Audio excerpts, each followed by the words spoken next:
The board wanted her gone. The evidence pointed to her. The rumors were already spreading like poison through the office.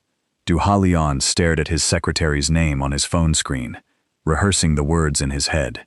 He had fired people before without hesitation, but this time felt different. Still, he had no choice. Authority meant everything in his world, and keeping Nima Baraka would make him look weak. He pressed call. She didn't answer. He tried again. Nothing. On the third attempt, a child's voice answered, small and terrified, and the 4 words that followed shattered every wall he had built around his heart. What the little girl said in those few seconds would expose a conspiracy, destroy careers, and force a cold mafia boss to confront the one thing he had spent his entire life avoiding, the truth about who he really was. Du Ha-Hyun stared at the name on his phone screen. Nima Baraka. His finger hovered over the call button, but he didn't press it. Not yet. 3 years. That's how long she had worked for him. 3 years without a single major mistake. 3 years of perfect schedules, flawless coordination, and the kind of efficiency that made his life easier. And now he had to fire her. The evidence sat on his desk, printed emails, access logs, timestamps that lined up too perfectly. The leaked documents had gone public 6 hours ago, and already the media was tearing into his company. Not the underground operations, thank God, but the legitimate business that kept everything running, the front that made him look clean. Someone had leaked confidential financial reports, someone with high-level access, and all the evidence pointed to Nima. Ha-Ryun leaned back in his chair. His office was quiet. Too quiet. Outside, the rest of the building buzzed with panic. Executives scrambled to control the damage. PR teams wrote statements. Lawyers prepared for lawsuits. But in here, it was just him and a decision he didn't want to make. His phone buzzed. A text from Choi Min-sok, his oldest advisor. "The board is waiting. Have you made the call?" Ha-Ryun didn't reply. He knew what everyone expected. Fire the secretary. Make an example. Show that no one, not even someone close to him, was untouchable. It was the smart move, the logical move. But something felt wrong. Nima wasn't careless. She wasn't the type to make mistakes like this. In 3 years, she had proven herself over and over. She knew which files were sensitive. She knew the risks. Why would she throw it all away? Another text came through. "If you don't fire her today, everyone will assume you're protecting her for personal reasons. You know what they're already saying." Ha-Ryun's jaw tightened. Yes, he knew.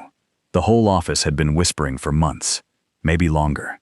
People saw how much time Nima spent with him, how she knew his schedule better than he did, how she was the only one allowed into certain meetings. And because she was a woman, because she was beautiful, because she was foreign, they assumed the worst. It didn't matter that their relationship was entirely professional. It didn't matter that Ha-Ryun had never once crossed that line. People believed what they wanted to believe. And if he didn't fire her now, those whispers would become facts in their minds. His authority would crack. His control would slip. And in his world, control was everything. Ha-Ryun picked up the phone. He had to do this. Even if every instinct told him she was innocent, he couldn't afford to look weak. Not now. Not when the board was already questioning his judgment. He dialed her number. It rang once, twice, 3 times. No answer. Ha-Ryun frowned. Nima always answered. Even on her days off, even late at night, she picked up within 2 rings. It was one of the things he relied on. He hung up and tried again. Still nothing. His frown deepened. Where was she? The door to his office opened without a knock. Choi Min-sok walked in, his expression tight. "Well?" "She's not answering," Ha-Ryun said. "Then go to HR and make it official. We don't have time for this." "I'll handle it myself." Min-sok crossed his arms. "Ha-Ryun, I've known you for 15 years. I've never questioned your decisions. But this one is dangerous. If you don't act now, people will think you're compromised." "I'm not compromised." "Then prove it. Fire her." The 2 men stared at each other. Finally, Min-sok sighed. "I'm trying to protect you," he said quietly. You've built something here. Don't let one woman destroy it. He left before Haryun could respond. Haryun looked down at his phone again. He dialed Nima's number a third time. This time someone answered. But it wasn't Nima. Hello? The voice was small, young, a child. Haryun froze. Hello, the voice said again. Is someone there? He should hang up. He should call HR. He should do what everyone expected. But instead, he spoke. Who is this? I'm Asha, the little girl said. Who are you? Haryun's mind went blank. Nima had a daughter. He knew that, vaguely. She had mentioned it once or twice, but he had never asked questions, never cared to know details. I'm looking for Nima, he said, keeping his voice steady. Is she there? There was a pause. Then, 4 words that stopped his heart.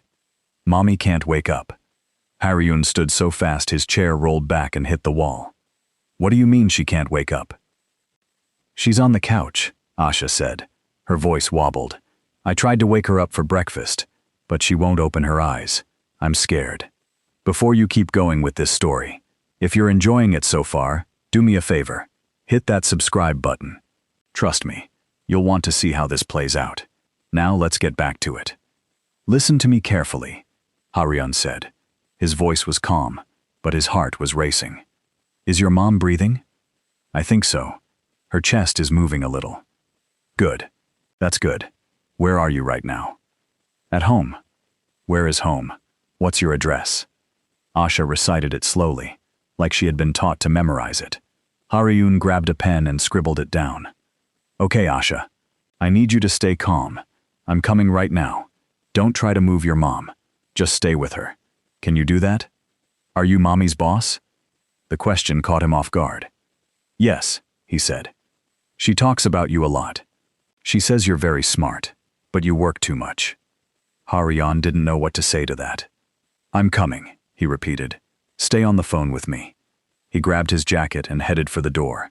His assistant looked up in surprise as he strode past. Cancel everything for the rest of the day, he said without stopping. Sir, the board meeting is in 20 minutes. Cancel it. He didn't wait for a response. He took the stairs instead of the elevator, too impatient to wait. Asha's small voice stayed in his ear. Mommy's been sick for a few days, she said quietly. But she said she couldn't miss work. She said her boss needed her. Guilt twisted in Haryun's chest. Did she say anything else? He asked. She said she couldn't lose her job. She said we need the money. Haryun pushed through the lobby doors and headed for his car. His driver jumped out, startled. Sir, I wasn't expecting you until later. Get in. We're going somewhere. He gave the address. The driver looked confused but didn't argue. As the car pulled into traffic, Haryun kept Asha talking, partly to keep her calm, partly because he needed to know she was okay. What grade are you in, Asha? 2nd grade. I'm 7. Do you like school? Most of the time. Some kids are mean, though. Why are they mean? They say my mom has a weird job, and they make fun of how I look. Haryun's grip on the phone tightened. There's nothing wrong with how you look, he said firmly. And your mom has a very important job. Don't let anyone tell you different. Okay, Asha said softly. The drive felt like it took forever, even though it was only 15 minutes. When they finally pulled up to the building, Haryun was out of the car before it fully stopped. The apartment complex was old but clean, not run down, but not expensive either. He took the stairs 2 at a time to the 3rd floor. The door was unlocked. Haryun pushed it open slowly. Asha, over here. The apartment was small. One main room that served as living room and kitchen. A narrow hallway that probably led to a bedroom and bathroom. Everything was tidy. Almost too tidy, like someone spent a lot of energy keeping up appearances. Asha stood next to the couch. She was tiny, with dark eyes and her hair in 2 braids. She looked up at him with a mix of fear and hope. On the couch, Nima lay completely still. Haryun crossed the room in 3 strides. He knelt beside her, pressing 2 fingers to her wrist. Her pulse was there, but it was weak. Her skin was hot to the touch. Fever. How long has she been like this? He asked. I don't know, Asha whispered. I went to bed last night and she was working. When I woke up, she was here. Nima's laptop sat open on the coffee table. The screen was dark, but the charging light blinked. Ha-hyun pulled out his phone and called his personal doctor. I need you at this address immediately. Someone's unconscious, possible dehydration and fever. Should I call an ambulance? No. Come yourself. Be discreet. He hung up and looked at Asha. Your mom is going to be okay, he said. But I need to ask you something. Has anyone else been here in the last few days? Asha shook her head. Just us. Did your mom have any visitors? Anyone from work? Miss Yoon came by 2 days ago. Ha-ryun went very still. Miss Yoon? She's nice. She brings me candy sometimes. She said she needed to borrow mommy's work computer for a few minutes. Ice slid down Ha-ryun's spine. Yoon Ji-woo, another secretary in the office. Someone Nima had mentioned as a friend. Someone who would have known Nima's passwords. Did Miss Yoon use the computer? He asked carefully. I think so. Mommy was in the shower. Miss Yoon sat right there. Asha pointed to the coffee table.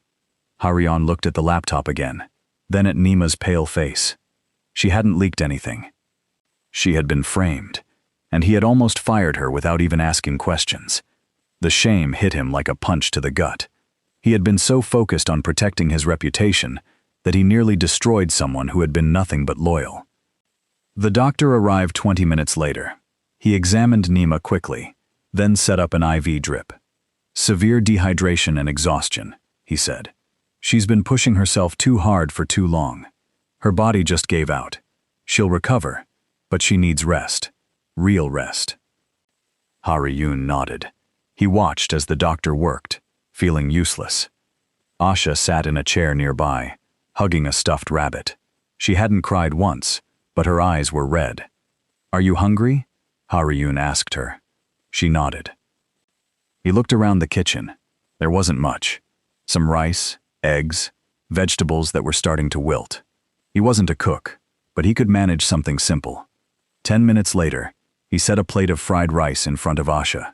It wasn't fancy, but it was edible. She ate slowly, watching him like he might disappear. Thank you, she said quietly. You're welcome. Are you going to fire my mom? Ha-ryun looked at her in surprise. Why would you think that? I heard her crying on the phone yesterday. She said someone thought she did something bad at work. She said she didn't do it, but nobody believed her. His chest tightened. I believe her, he said. Really? Really? Asha's face relaxed a little.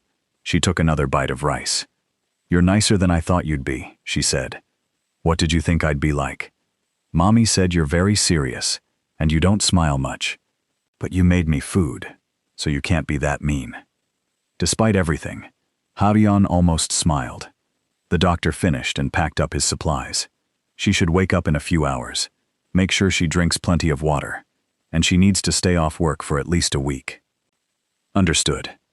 After the doctor left, Ha-ryun sat down in the chair across from the couch. He should go back to the office. The board was probably furious. Min-suk had probably called 6 times. But he didn't move. Instead, he opened Nima's laptop. The system was still logged in. He pulled up the access logs and compared them to the timestamps from the leaked files. There it was. 2 days ago, at 3:47 in the afternoon, someone had accessed the confidential files from Nima's account. According to the medical report, Nima had been at the hospital that day. Ha-ryun pulled up her calendar. She had requested a half day for a personal appointment. She hadn't even been home when the files were accessed. But Yoon Ji-woo had been.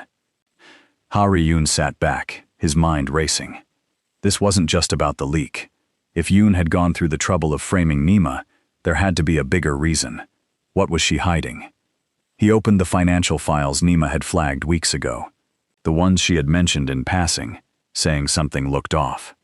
He had brushed it off at the time, told her he'd look into it later. Now, he actually read through them. And he saw it. Small transfers, spread out over months. Carefully hidden in legitimate expenses, but when you added them up, it came to millions of won. Someone had been embezzling, and Nima had almost caught them. so they removed her before she could dig deeper. Haryun's phone buzzed. Another text from Minsok. Where are you? The board is demanding answers. He typed back. Tell them the meeting is postponed. I'm handling the situation. What situation? Nima didn't leak the files. She was framed. There was a long pause. Then, you can't be serious. I have proof. I'll explain later. He put the phone away and looked at Nima again. Her breathing had evened out.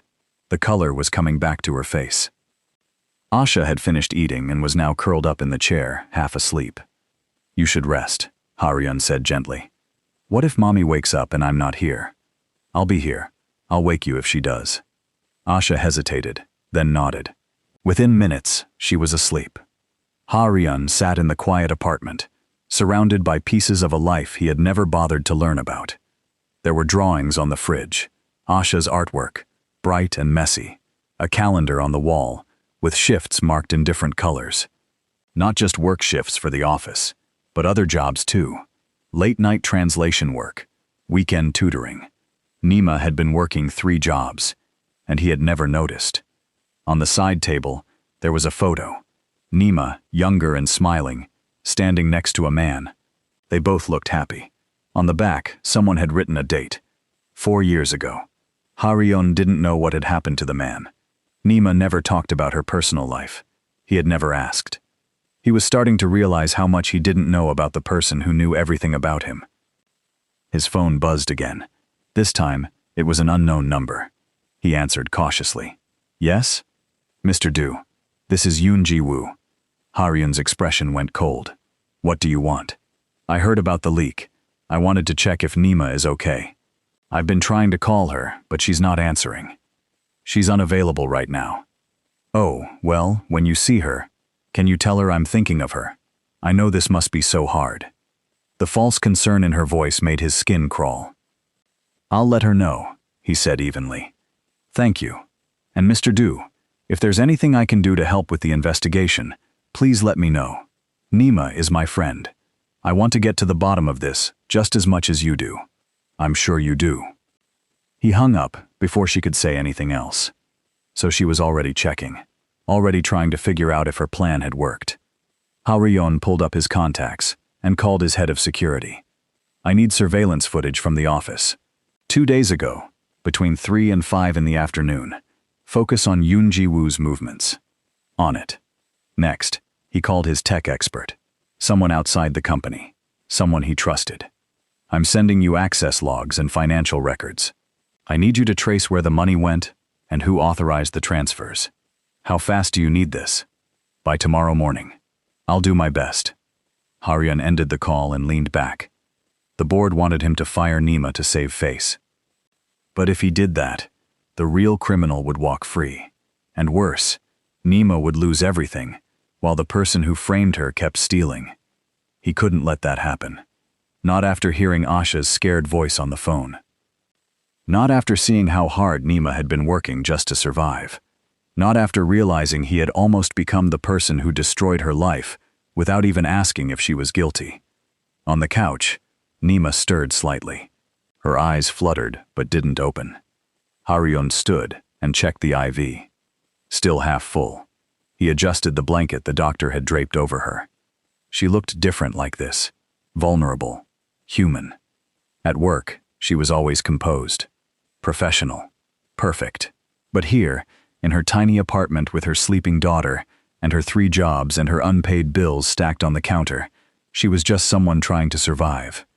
And he had almost made that impossible. Haryun sat back down. He wasn't going anywhere. Not until she woke up. Not until he could look her in the eye and tell her the truth. That he had doubted her. That he had been ready to fire her. That her daughter's 4 words had saved her job, and maybe her life. Outside, the sun began to set. Inside, Haryun kept watch, and for the first time in years, he felt something he had buried a long time ago. Guilt. Nima opened her eyes to unfamiliar sounds. A quiet beeping, the smell of something medicinal. Sunlight, coming from the wrong angle. For a moment, she couldn't remember where she was. Then panic hit. Asha! She tried to sit up and immediately regretted it. Her head spun. Her arm stung where something was attached. An IV. Don't move too fast. Nima's head snapped toward the voice. Her boss sat in her reading chair, looking completely out of place in his expensive clothes and perfect posture. Do Haryon.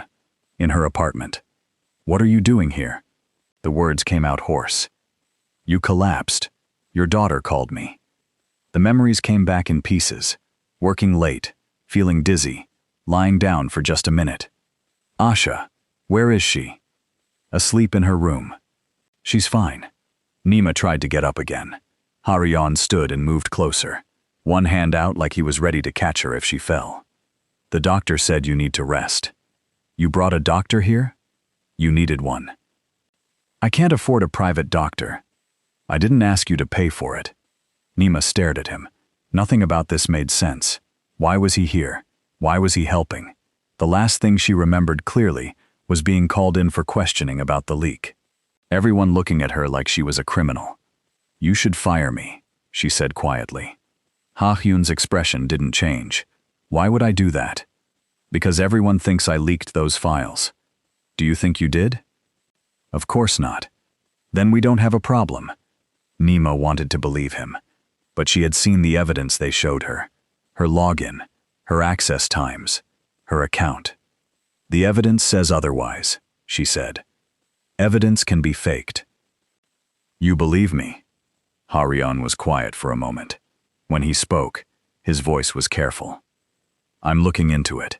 Until I have all the facts, you're on medical leave. Medical leave. Not fired. Not suspended pending investigation. Medical leave. Relief and confusion fought in her chest. I don't understand, she said. The board wanted me gone. I heard them. Why are you protecting me? I'm not protecting you. I'm making sure the right person gets blamed. There was something in his tone, something that made her think he knew more than he was saying. Did something happen? She asked. Rest first. We'll talk later. He stood to leave. Nima's voice stopped him. Mr. Du. He turned. Thank you. For helping Asha. For calling the doctor. For not firing me on the spot. Haryon looked at her for a long moment. Then he nodded once and left. Nima lay back down, her mind racing. Nothing about this felt right. In her experience, powerful men didn't give second chances. They didn't sit in cheap apartments waiting for employees to wake up. They definitely didn't cook food for their children. But according to Asha, who appeared in the doorway rubbing her eyes, that's exactly what he had done. Mommy, you're awake. Come here, baby.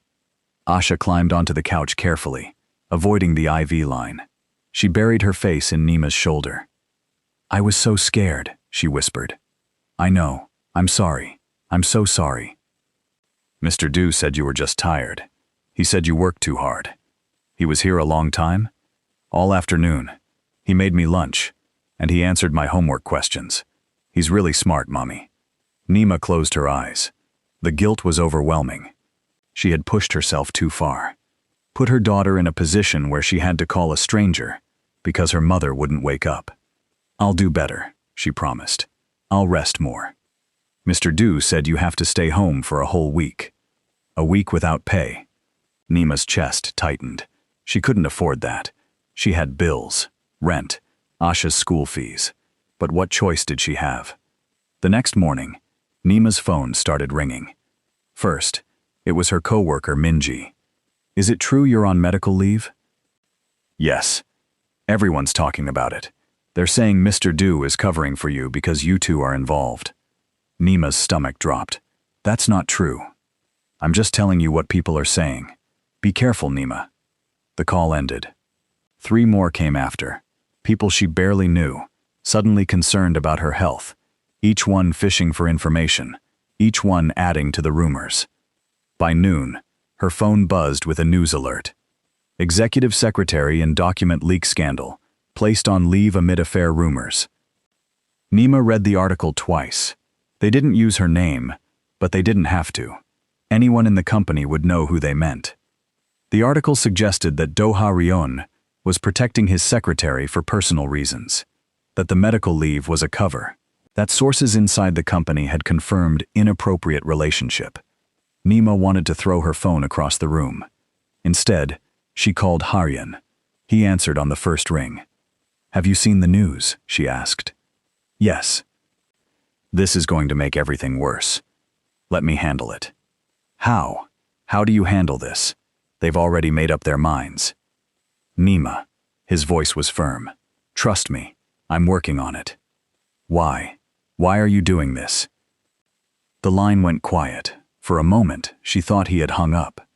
Then he said, "Because I know you didn't do it, and I'm going to prove it." He ended the call before she could respond. Nima sat in her quiet apartment, feeling the walls close in. She had worked so hard to build a stable life, to give Asha security, to prove she could make it in this country, even though she was an outsider. And now it was all falling apart. Haryun stood in his office, staring at the surveillance footage his security team had pulled. There, at 3:52 in the afternoon 2 days ago, Yoon Ji-woo entered the building. She swiped into the executive floor using her own credentials. She walked to the break room, looked around, then slipped into an empty office, the office next to Nima's workspace. She stayed there for 43 minutes. When she left, she was carrying a small USB drive. Haryun's tech expert had already traced the financial transfers. They led to an offshore account connected to Park Sang-woo, the CFO. But Park wasn't smart enough to pull this off alone. He needed someone on the inside, someone who could access files and cover tracks. Someone like Yoon Ji-woo. The two of them had been working together for at least 18 months, skimming money from accounts, hiding it in fake vendor payments and consultant fees. And Nima, with her careful eye for detail, had almost caught them. So they removed her before she could dig deeper. Hayurain's phone rang. Choi Min-sok. "The board wants a meeting today. Tell them I'm busy." "Haryun, you can't keep avoiding this. They want answers. They'll get answers when I'm ready to give them. They're questioning your judgment. Some are saying you're compromised. Let them talk. This isn't like you. You've never let emotions cloud your decisions before." Haryun's grip on the phone tightened. "This isn't about emotions. This is about finding the truth." "Is it? Because from where I'm standing, it looks like you're protecting someone you care about." "I'm protecting someone who's innocent." "You can't know that for sure." "Yes, I can." Min-sok sighed. "I hope you're right, because if you're wrong, this will destroy you." The call ended. Ha-hyun sat down at his desk. He had built his reputation on being cold, logical, untouchable. But somewhere along the way, he had started making decisions based on fear instead of facts. Fear of looking weak, fear of what people would think, fear of losing control. And that fear had almost made him hurt someone who didn't deserve it. His assistant knocked on the door. "Sir, there's someone here to see you. She doesn't have an appointment, but she says it's urgent." "Who?" "Yoon Ji-woo." Haryun's expression went flat. "Send her in." Yoon walked in with a concerned smile. She was good at this, he realized. The caring coworker. The loyal employee. "Mr. Du, thank you for seeing me. I know you're busy. What do you want?" "I wanted to talk to you about Nima. I'm so worried about her." "Are you?" "Of course. We're close friends. This whole situation must be devastating for her." Haryun leaned back in his chair, watching her carefully. "How close are you?" "Very close. I visit her apartment sometimes. She talks to me about everything." "Does she?" "Yes, actually. That's why I'm here. I think there might be something you should know." "Here it comes," Haryun thought. "Nima has been under a lot of financial stress lately." Yoon continued. "Her late husband left her with significant debts. She's been struggling to keep up. And I'm worried that maybe the pressure got to her. Maybe someone offered her money for those files, and she didn't feel like she had a choice." Ha-hyun's face remained expressionless. "You think Nima sold company secrets?" "I don't want to think that, but I know how desperate she's been. I've seen the collection notices, the past due bills. Interesting theory. I just think you should consider all possibilities. I know you trust her, but sometimes people we trust can surprise us." "They certainly can," Haryun said quietly. Yoon smiled. I'm glad you understand. I just want what's best for the company. I'm sure you do. Tell me something, Yoon. Where were you 2 days ago between 3 and 5 in the afternoon? The smile faltered slightly. I was here. Working. Can anyone confirm that? I was doing paperwork in my office. Why? Just curious. Yoon's eyes narrowed. Mr. Do, if you have questions about my whereabouts, you can just ask. I just did. The temperature in the room dropped. Yoon stood. I should get back to work, but please, think about what I said, about Nima. After she left, Haryeon called his security head. I want eyes on Yoon Ji-woo. Every movement, every call, every email. You think she's involved? I know she is. I just need proof that will hold up in front of the board. Over the next 3 days, things got worse for Nima. Someone leaked her address to the media. Reporters started showing up, asking for comments, asking if she was having an affair with her boss, asking if she sold company secrets. Nima stopped answering the door. Then the letters started. The first one came on a Tuesday. Plain envelope, no return address. Inside, a single sentence. Resign before you ruin more lives. Nima threw it away. The second letter arrived on Wednesday. You don't belong here. Go back where you came from. She stopped checking the mail. On Thursday, Asha came home from school crying. What happened, baby? The other kids said you're a bad person. They said their parents saw it on the news. Nima held her daughter close, rage and helplessness burning in her chest. This wasn't just about her anymore. They were going after her child. She pulled out her laptop and started writing a resignation letter. It was the only way to make this stop. If you're still watching, I need you to do something for me. Drop a comment and tell me what you think Nima should do. Should she resign or should she fight? Let me know below. Haryeon's tech expert called on Friday morning. I've got everything you need. Transaction records, email trails, even recorded phone calls between Park and Yoon discussing the embezzlement. Send it all to me, encrypted. Already done.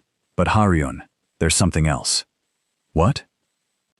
Yoon's been accessing Nima's personal information, bank records, medical files, even her daughter's school records. Yoon went cold. When? As recently as yesterday. I think she's looking for leverage, or planning something. Stay on it. Let me know if she makes any more moves. He hung up, and immediately called Nima. She didn't answer. He tried again. Still nothing. A bad feeling settled in his gut. He grabbed his jacket and headed out. His assistant called after him. Sir, you have a conference call in 10 minutes. Cancel it. He drove to Nima's apartment faster than he should have. When he got there, he knocked hard. Nima, it's me. Open the door. Nothing. Nima. The door finally opened. She looked exhausted, defeated. What are you doing here? She asked. You weren't answering your phone. I've been busy. Doing what? She stepped aside to let him in. On the table, he saw the resignation letter. His jaw tightened. You're quitting. It's the only way to make this stop. No. You don't understand. They came after Asha. My 7-year-old daughter is being bullied because of me. If you quit, they win. I don't care about winning. I care about protecting my child. Haryeon picked up the letter and tore it in half. Nima stared at him. What are you doing? Stopping you from making a mistake. This isn't your decision. You're right. It's not. But I'm asking you to trust me for 1 more week. Why should I? Because I know who framed you. I have proof. I just need a few more days to make it airtight. Nima sank into a chair. Even if you prove I didn't leak the files, the rumors won't stop. People have already decided who I am. Then we'll change their minds. How? By showing them the truth. She looked up at him. Why do you care so much? I'm just your secretary. Haryeon crouched down so they were eye level. You're not just anything, he said quietly. For 3 years, you've kept my life running. You've anticipated problems before they happened. You've worked late without complaining. You've been loyal and honest and thorough. He paused. And I almost fired you without even asking if you were guilty. I let fear control me instead of facts. I'm not going to make that mistake again. Nima's eyes filled with tears. She looked away, trying to hide them. I'm scared, she whispered. I know. I don't know how much more of this I can take. 1 week. That's all I'm asking. Can you give me that? She wiped her eyes and nodded. 1 week. That night, someone broke into Nima's apartment. She and Asha had gone to the grocery store. When they came back, the door was slightly open. Nima's heart stopped. She grabbed Asha's hand. Stay behind me. She pushed the door open slowly. The apartment looked normal at first. Then she saw it. Drawers pulled out, papers scattered. Her laptop moved. Someone had been searching for something. She called the police. They came, took a report, and told her there wasn't much they could do. Nothing was stolen. No signs of forced entry. Probably just someone looking for valuables. But Nima knew better. This was a message. She called Harun. It was almost midnight, but he answered immediately. Someone broke into my apartment. Are you hurt? No, we weren't home. Pack a bag, both of you. I'm coming to get you. What? You can't stay there. It's not safe. I can't just leave. Yes, you can. I have a secure apartment. You'll stay there until this is over. Mr. Du, I can't accept that. This isn't a request, Nima. Someone broke into your home. They're escalating. I'm not taking chances with your safety or your daughter's. Nima looked at Asha, who was clutching her stuffed rabbit and trying not to cry. Okay, she said quietly. We'll be ready. Hashayun arrived 20 minutes later. He helped them carry bags to his car. Asha fell asleep in the back seat almost immediately. The apartment he took them to was in a secure building with a doorman and cameras. It was furnished but impersonal. Like a hotel. The security here is tight, he said. No one gets in without clearance. You'll be safe. Nima carried Asha to one of the bedrooms and tucked her in. When she came back out, Harun was still there. You should get some rest, he said. I don't think I can sleep. Try anyway. She walked him to the door. Before he could leave, she spoke. Mr. Du. Yes? Why are you really doing this? He turned to face her. I told you. No, there's something else. Something you're not saying. Hayun was quiet for a long time. When he finally spoke, his voice was low. When I called to fire you, your daughter answered the phone. She said 4 words that I can't stop thinking about. What did she say? Mommy can't wake up. Nima's breath caught. In that moment, Harun continued, I realized I was about to destroy someone's life based on circumstantial evidence and fear of what people would think. I was about to take away the livelihood of a single mother who had done nothing wrong. He met her eyes. I was about to become someone I don't want to be, so I'm doing this because I need to make sure the right thing happens. Not the easy thing, the right thing. Nima didn't know what to say. She had worked for this man for 3 years and never heard him talk like this. Thank you, she whispered. He nodded once and left. Nima locked the door behind him and leaned against it. For the first time in days, she felt like maybe, just maybe, things would be okay. In his car, Harun sat in the parking garage for a long time. He had told Nima the truth, just not all of it. Yes, he was doing this because it was right. But he was also doing it because somewhere along the way, Nima had become more than just an employee. She was someone who made him want to be better. Someone who challenged him without meaning to. Someone whose absence he would actually feel. And that terrified him more than he wanted to admit. His phone buzzed. His security team. We've confirmed Park Sang-woo and Yoon Ji-woo met tonight. At a hotel downtown. We have photos. Good. Keep monitoring.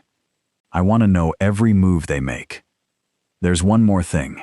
Yoon made a call right after the meeting.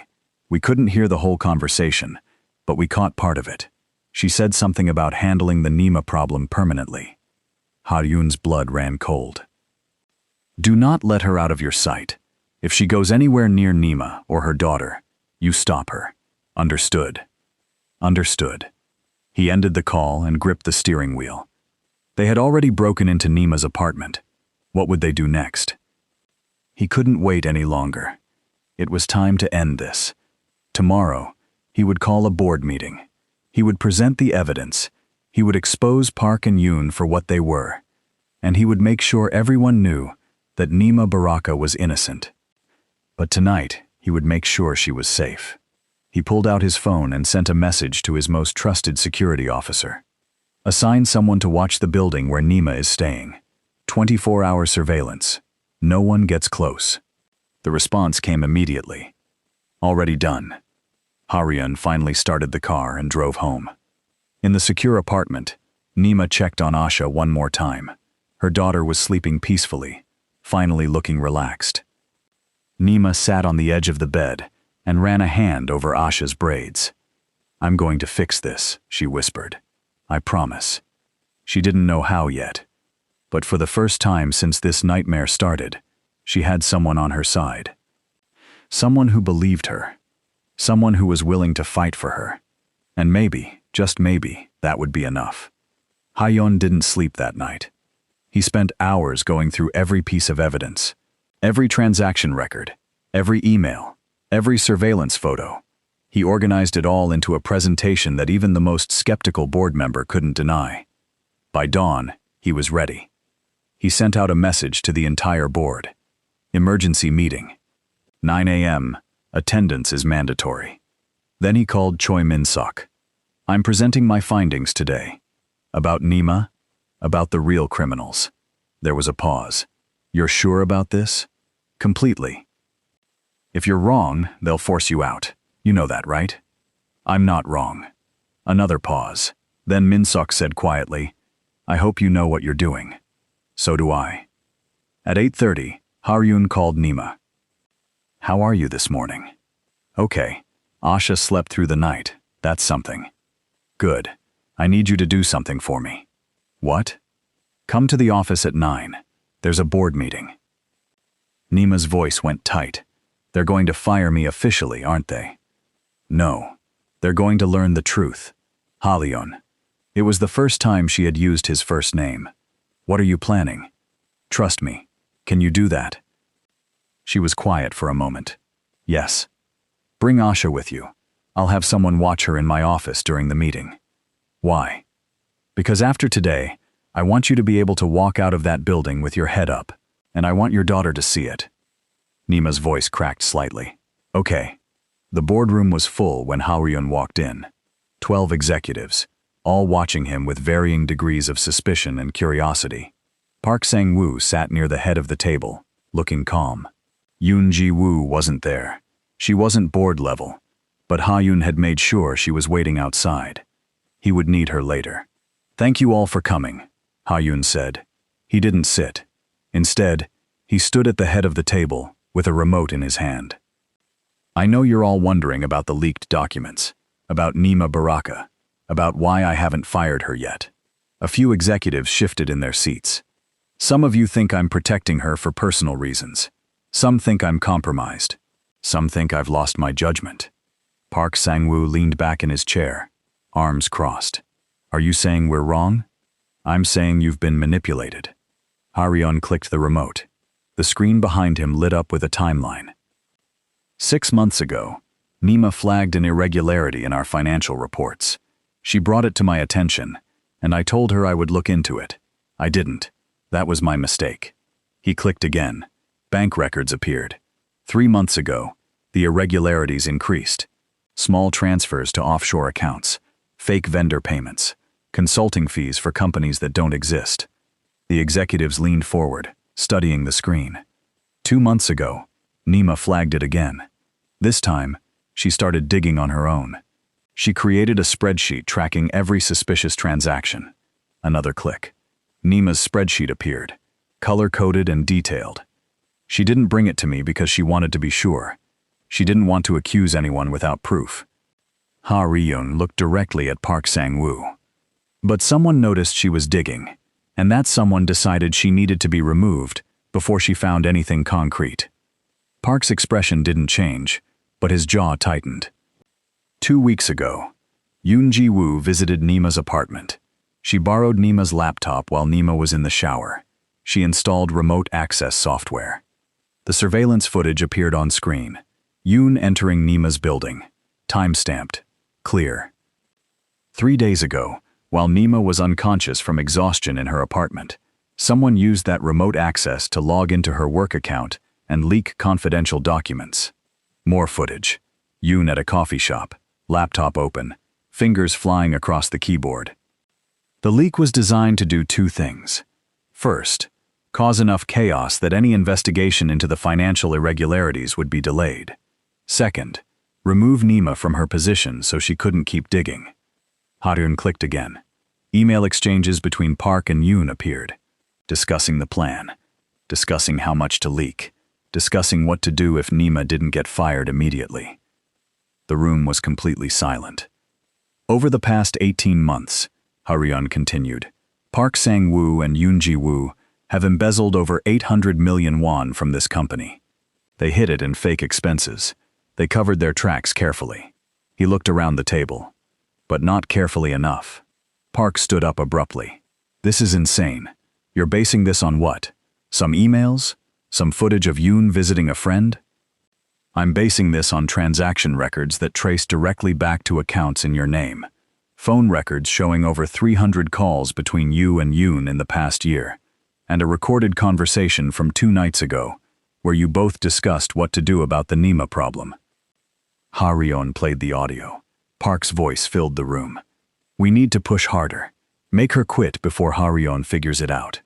Yoon's voice responded. What if she doesn't quit?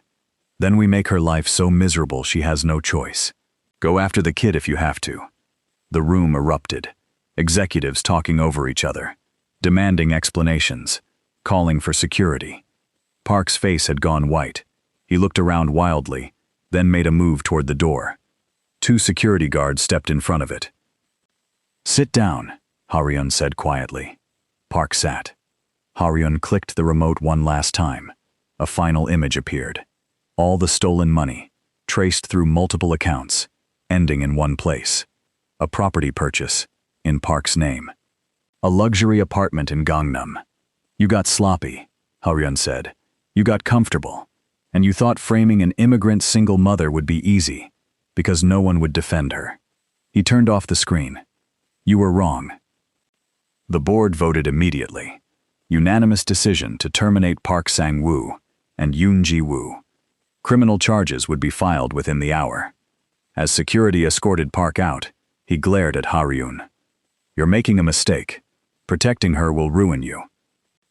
No, Haryun said calmly. Protecting her is the first thing I've done right in a long time. After the boardroom cleared, Haryun stepped into the hallway. Nima was waiting there, Asha holding her hand. She had heard everything through the door. Her eyes were red, but she wasn't crying. Is it over? She asked. It's over. They're really gone? They're really gone. Asha tugged on her mother's sleeve. Does this mean you're not in trouble anymore? Nima crouched down and hugged her daughter. Yes, baby. I'm not in trouble. And we don't have to hide anymore? No more hiding. Asha looked at Haryun. Thank you for helping my mom. Haryun's chest tightened. He had no idea what to say to a 7-year-old who was looking at him like he was a hero. You're welcome, he managed. Choi Min-suk approached, looking shaken. I owe you an apology. Both of you. Nima stood. It's fine. No, it's not. I pushed for your termination without knowing the facts. I let bias cloud my judgment. We all make mistakes, Nima said quietly. Min-suk nodded and walked away. Other executives filed past, some offering awkward apologies, others just nodding in acknowledgement. When they were alone, Haryun turned to Nima. Can we talk? Privately? She nodded. Asha, can you wait in Mr. Do's office? There are books on the shelf. Okay, Mommy. They walked to a small conference room. Haryun closed the door. For a moment, neither of them spoke. Then Nima said, You didn't have to do all that. Yes, I did. Why? You barely know me. Outside of work, I'm just another employee. Haryun looked at her directly. That's not true. Then what am I? This was the moment. The moment to be honest. The moment to admit what he had almost done. When the leak first happened, he began slowly. I believed the evidence. I didn't question it. I didn't investigate. I just accepted that you were guilty. Nima's expression didn't change, but he saw her shoulders tense. The board wanted you fired immediately. My advisors said if I didn't do it, I would look weak, compromised, so I decided to fire you. Her eyes widened slightly. I called your number 3 times. You didn't answer. On the 3rd call, Asha picked up. Nima's hand went to her mouth. She said 4 words. Mommy can't wake up. And in that moment, everything changed. Ha Ryon's voice dropped. I realized I was about to destroy someone's life. Someone who had been nothing but loyal. Someone who worked 3 jobs to support her daughter. Someone I had never bothered to know as a person. He paused. I drove to your apartment planning to help, but when I got there and saw how you lived, saw how hard you worked, saw the drawings on your fridge and the bills on your counter, I felt ashamed. Ashamed of what? Nima whispered. Of myself, for being so focused on protecting my image that I almost became someone cruel, someone who punishes the innocent because it's easier than finding the truth. Nima was silent. A tear slid down her cheek. I'm telling you this, Haryon continued, because you deserve to know. I didn't believe in you from the start. I doubted you. I was ready to fire you without even asking if you were guilty. Your daughter saved your job, not me. I just did what I should have done in the first place. Nima wiped her eyes. Why are you telling me this now? Because I don't want you to think I'm some kind of hero. I'm not. I almost made the worst mistake of my life, and if I had, I would never have forgiven myself. They stood in silence. Outside, the office was returning to normal. People walking past, phones ringing. Life continuing. I don't know what to say, Nima finally said. You don't have to say anything. I'm angry. You should be. But I'm also grateful. You shouldn't be. Yes, I should. Nima looked at him. You could have kept this to yourself. You could have let me believe you trusted me from the beginning. But you told the truth instead. That takes courage. Or stupidity. Maybe both. A small smile crossed her face. It was the first genuine smile he had seen from her in days. What happens now? She asked. Now you decide if you want to keep working here. If you do, your job is waiting, with a raise and a formal apology from the board. And if I don't?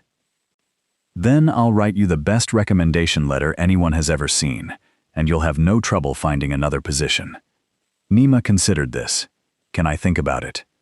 Take all the time you need. They walked back to his office together. Asha had fallen asleep in his chair, a book open on her lap. Nima smiled. She's had a long week. So have you. Yeah. Ha-hyun watched as Nima gently woke her daughter. Asha blinked sleepily, then wrapped her arms around her mother's neck. Can we go home now? Yes, baby. We can go home. As they gathered their things, Asha looked back at Haryon. Will we see you again? Haryon glanced at Nima. She was watching him, waiting for his answer.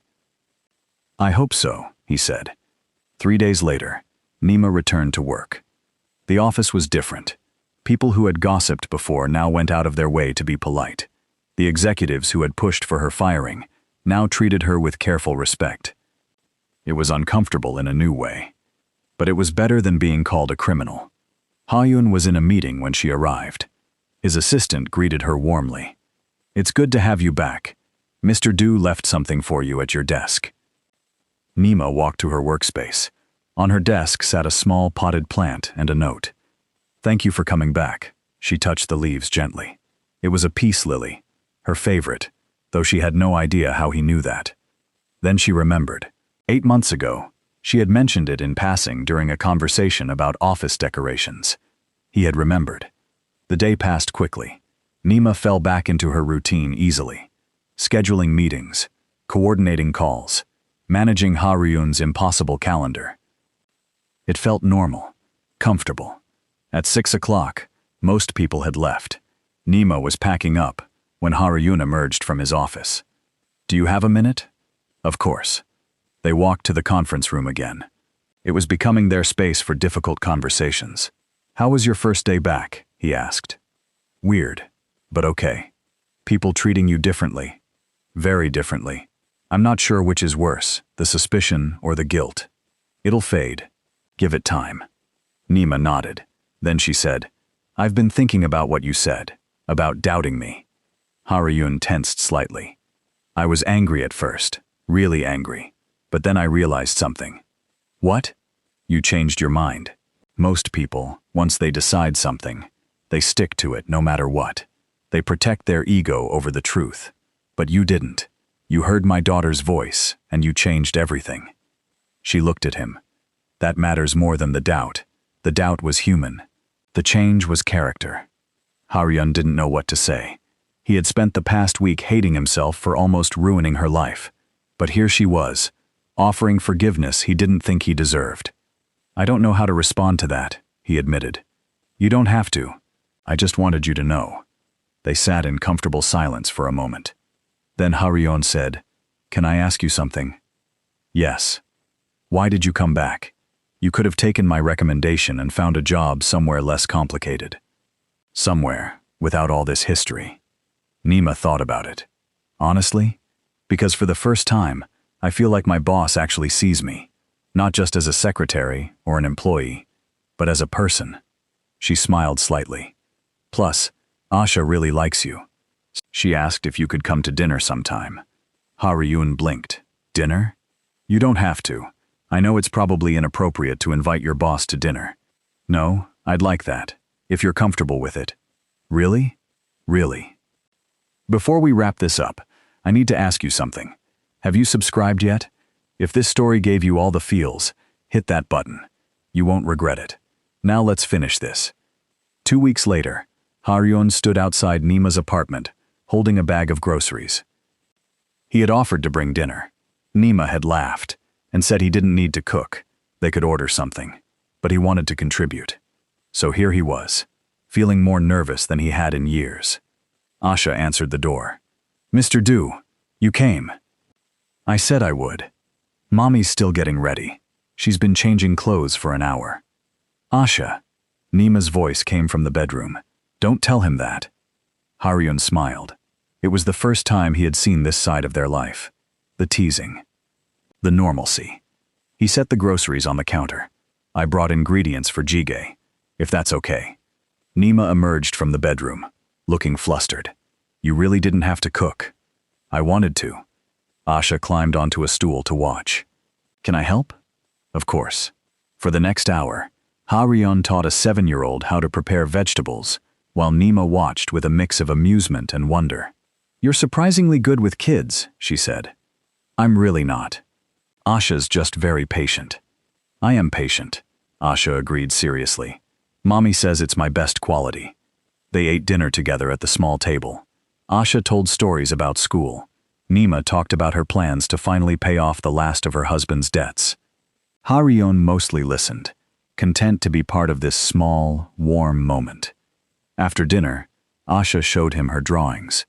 Haryun studied each one carefully, asking questions about colors and characters. When it was time for Asha to go to bed, she hugged him goodnight. "Will you come back again?" she asked. Haryun looked at Nima. She was watching them with soft eyes. "If your mom says it's okay." "It's okay," Nima said quietly. After Asha was asleep, Nima and Haryun sat on the couch with tea. "Thank you for tonight," Nima said. "You didn't have to do all that. I enjoyed it. Asha really likes you." "I really like her. She's a good kid." "She is." They sat in comfortable silence. Then Nima said, "Can I ask you something personal?" "Yes. Why haven't you ever married? Or if that's too personal, you don't have to answer." Haryun considered the question. "I always thought marriage required vulnerability, and vulnerability meant weakness. So I kept everyone at a distance." "Do you still think that?" "No. I think vulnerability takes more strength than I ever gave it credit for." Nima smiled. "That's very wise. I'm learning. Slowly. We're all learning." Haryun set down his tea. "Nima, I need to tell you something." She turned to face him. "Okay. These past few weeks, Getting to know you and Asha, seeing how hard you work, and how much you care, it's changed something in me. His voice was steady, but his heart was racing. I don't know how to do this, the personal thing. I've spent so long being just the boss, just the businessman, but I want to try, if you're willing. Nima's eyes widened slightly. Try what? Getting to know each other, outside of work, as people, not as boss and secretary. Like dating? Eventually, maybe, if you want. But for now, just dinners like this, conversations, getting to know each other without all the complications. Nima was quiet for a long moment. Ha-Hyun's stomach twisted. Then she smiled. I'd like that. Relief flooded through him. Really? Really. But we take it slow. For Asha's sake. As slow as you need. And we keep it separate from work. Completely separate. And if it doesn't work out, we stay professional. Agreed. Nima held out her hand. Deal. Ha-Hyun shook it, smiling. Deal. 6 months later, Nima arrived at the office early, like always. She had been promoted to executive assistant with her own small team. The gossip had died down. People respected her now. She set a coffee on Ha-Hyun's desk, the way she did every morning. Looked up from his paperwork. Thank you. You're welcome. At work, they were professional, polite, appropriate. But later that evening, Ha-Hyun would come to dinner. Asha would show him her latest school project. They would eat together, laugh together, be a family of sorts. It wasn't official. They hadn't labeled it, but it was real. And it was built on something stronger than romance. It was built on honesty, on trust, earned the hard way, on second chances and admitting mistakes. Nima's phone buzzed, a text from Ha-Hyun. Asha asked if we can go to the park this weekend. I said I'd ask you first. She smiled and typed back. The park sounds perfect. She looked up to find Ha-Hyun watching her from his office. He gave her a small smile, the kind no one else would notice. But she noticed. She always noticed. In her drawer, she kept the note from the peace lily he had given her months ago. Thank you for coming back. She had written her own note underneath it. Thank you for giving me a reason to. That evening, as Nima packed up to leave, Min-Sok stopped by her desk. Nima, do you have a second? Of course. He looked uncomfortable. I wanted to apologize. Again, I know I said it before, but I don't think I really meant it. I was just doing what was expected. And now?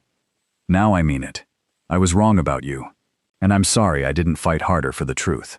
Nima studied him. Thank you. That means a lot. Min-Sok nodded and walked away. Ha-Hyun emerged from his office.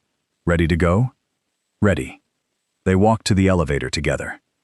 In the parking garage, they separated to their own cars, still keeping up appearances. But when Nima got home, Ha-Hyun would already be there. He had started arriving early to help Asha with her homework. She pulled into her apartment complex and saw his car already parked. Inside, she found Asha and Ha-Hyun sitting at the table, working on a math problem. Mommy, Mr. Du taught me a trick for multiplication. Did he now? Ha-Hyun looked up. I hope that's okay. It's perfect. That night, after Asha went to bed, Nima and Ha-Hyun sat on the couch. I have something to tell you, Ha-Hyun said. Nima's heart jumped. Okay. The board offered me a position overseeing the international division. It would mean more travel, less time in Seoul. Oh. I turned it down. She looked at him in surprise. Why? Because everything I want is here. He took her hand carefully, giving her time to pull away if she wanted. She didn't. I know we said we'd take this slow, he continued, and we will. But I wanted you to know, you and Asha, you've become the most important part of my life, and I'm not going anywhere. Nima felt tears prick her eyes. You turned down a promotion for us? I turned down a promotion because I'm finally learning what actually matters. She leaned her head on his shoulder. He wrapped an arm around her. They sat like that for a long time, not kissing, not rushing, just being together. Later, as Ha-Hyun got ready to leave, Asha's door opened a crack. Mr. Du? Yes? Are you going to marry my mom someday? Asha. Nima's face went red, but Haryun crouched down to Asha's level. Would that be okay with you? He asked seriously. I think so. You're nice, and you make mommy smile. Those are good reasons. So will you? Someday, if your mom says yes. But that's a long way away. For now, we're just spending time together, getting to know each other. Is that okay? Asha nodded. Okay, good night. Good night. After Asha went back to bed, Nima walked Haryun to the door. I'm sorry about that, she said. Don't be. She's smart. She sees things. She's getting attached to you. Is that a problem? Nima looked up at him. No, but it means you can't leave. If you change your mind about this, about us, it won't just hurt me. It'll hurt her. Haryun cupped her face gently. I'm not going to change my mind. I've never been more sure of anything. Promise? I promise. He pressed a soft kiss to her forehead and left. Nima closed the door and leaned against it, smiling. 6 months ago, her life had been falling apart. Now, it was coming together in ways she never expected. 1 year later, Asha drew a picture in art class. The teacher walked by and smiled. Tell me about your drawing. That's my family, Asha said proudly. In the picture, 3 figures held hands. A woman, a little girl, and a man in a suit. That's Mommy. That's me. And that's Mr. Du. Mr. Du? He's Mommy's special friend. But I think soon he'll be more than that. The teacher smiled. It's a beautiful picture. That evening, Asha showed it to Nima and Haryun. I drew us, she announced. Haryun looked at the picture for a long time. Then he looked at Nima. She was watching him with hopeful eyes. He had spent so many years afraid of this, afraid of connection, afraid of vulnerability, afraid of becoming someone who could be hurt. But looking at this picture, at this little girl who had included him in her family, at this woman who had taught him what real strength looked like, he wasn't afraid anymore. It's perfect, he said. Asha beamed. Can we put it on the fridge? Absolutely. As Asha ran to find a magnet, Nima took Haryun's hand. Are you okay? She asked quietly. I'm better than okay. She's really attached to you now. I'm really attached to her too. Where do you think this is going? Haryun pulled her closer. Wherever you want it to go. That's a dangerous thing to say. I know. Nima smiled. Good. That night, after Asha was asleep, Haryun said what he had been waiting months to say. I love you. Nima's breath caught. What? I love you. I love your strength. I love how you fight for what matters. I love how you've forgiven me for almost making the worst mistake of my life.